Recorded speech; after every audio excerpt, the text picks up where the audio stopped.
مواد لازم برای تهیه نان بربری: آرد سفید 800 گرم، آرد سبوسدار 25 گرم، خمیر مایع 10 گرم، شکر 8 گرم، نمک 8 گرم. سلام دوستان، میخوام امروز یک نون بربری ساده با کمترین مواد لازم رو برای شما آموزش بدم. ابتدا 10 گرم خمیر مایع و 8 گرم نمک، 8 گرم شکر رو داخل ظرف میریزیم. آب ولرم بهش اضافه میکنیم و همش میزنیم. یه قدری هم میزنیم، بعد به اندازه 10 دقیقه درش رو میبندیم و میذاریم که این خمیر مایع عمل بیاد. خب عزیزان، خمیر مایع ما ببینید چقدر کف کرده و خوب عمل اومده.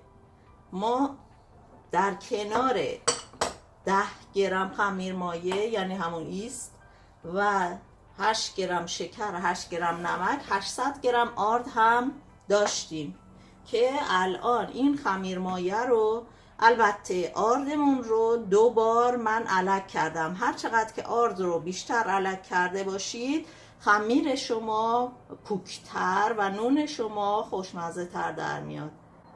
در ضمن از 800 گرم آرد 25 گرمش آرد سبوسداره که با هم الک شده و خورد خورد ما اینو که هم میزنیم. مسلماً آبش کم هست، ما ذره ذره آب ولرم باز به این اضافه میکنیم. البته کم کم اضافه میکنیم تا اینکه خمیر ما یه دفعه سفت نشه و متوجه نشیم.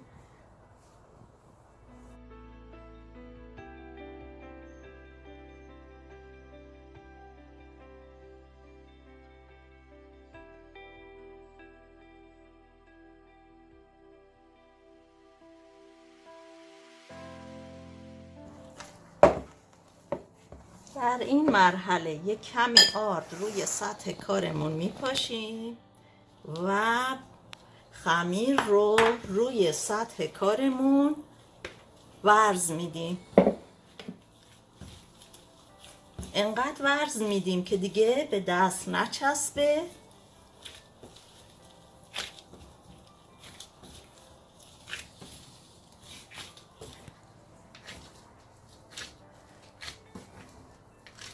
تقریبا 5 دقیقه این رو ورز میدیم. هر چقدر که خمیرمون رو بیشتر ورز بدیم نون ما ترتر و خوشمزه تر میشه.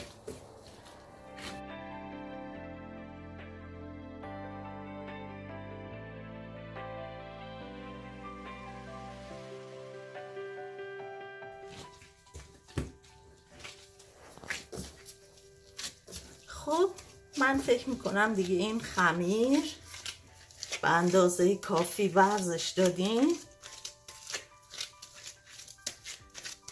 میذاریمش توی همون کاسه خودش و روش رو میپوشونیم با یه پارچه به مدت 1 ساعت تا 1 ساعت و نیم.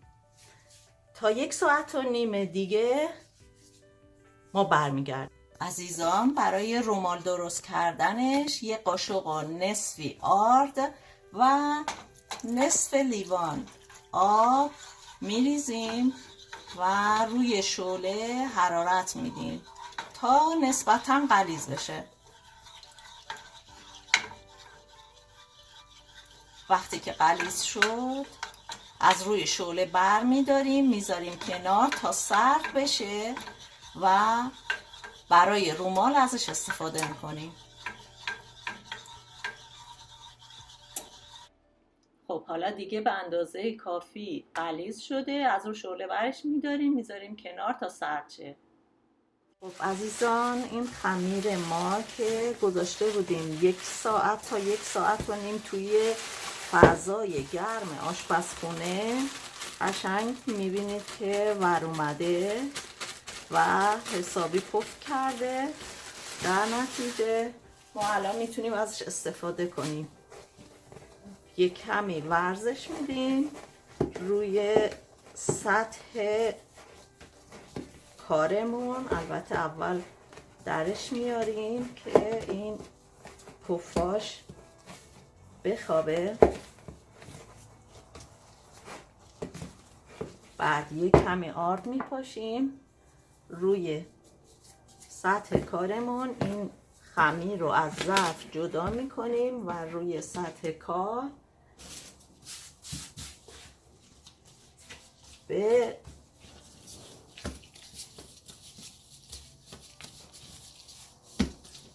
سه تا چونه ازش در میاریم.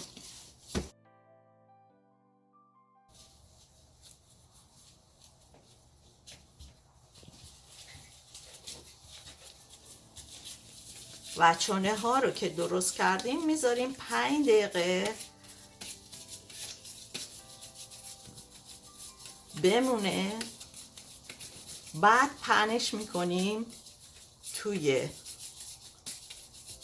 سینی فر که من بعد به شما نشون میدم. این 3 تا چونه ما بعد از 5 دقیقه من یه دونشو بر میدارم، باز میکنم. میبینید چه خمیر نرم و لطیفی شده.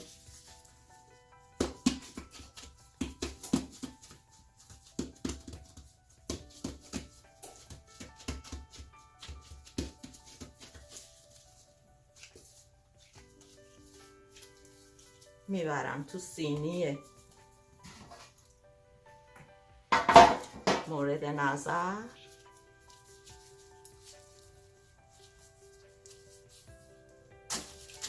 پهنش میکنم.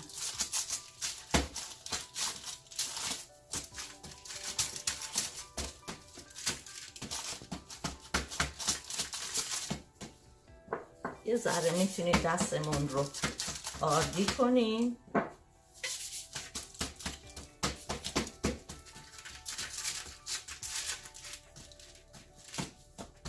برای اینکه راحت تر بتونیم بازش کنیم.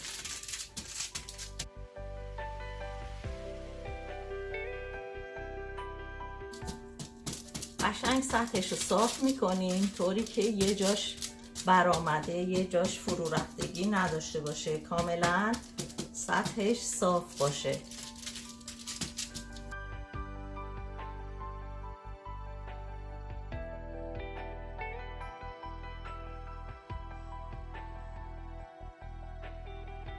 و با انگشتمون چند تا شیار روش میندازیم.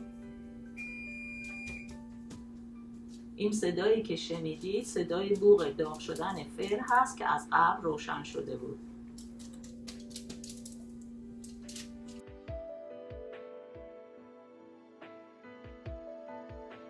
بعد میذاریمش توی فر. این هم 2 تا چونه دیگه که پهن شده و بعد از 10 دقیقه میره داخل فر. الان موقع رومال زدن هست که رومالش سرد شده و نون هم آماده هست. رومال رو میزنیم و کنجد یا سیاه‌دونه هر کدوم که دوست دارید، یا اگر دوست دارید هر دو رو میزنید و میذارید به مدت 15 دقیقه توی فر رو درجه 450 درجه فارنهایت که از قبل فر رو آماده کردید به مدت 15 دقیقه و تقریبا 3 الی 4 دقیقه شعله بالای فر رو روشن میکنیم تا سطح رویی نون برشته بشه. این الان کنجد هست و اینم زیادونه.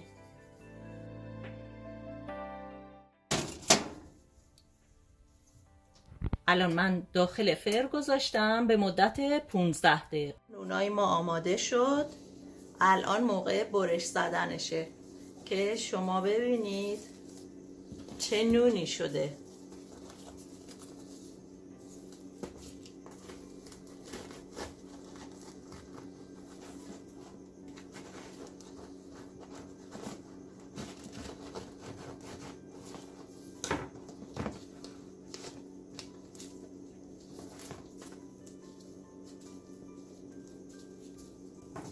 یه برش دیگه هم بزنم. حالا ببینید چقدر خوب پف کرده و ترد و خوب شده، عین نون بربری نونوایی. امیدوارم شما هم بپزید و ازش لذت ببرید.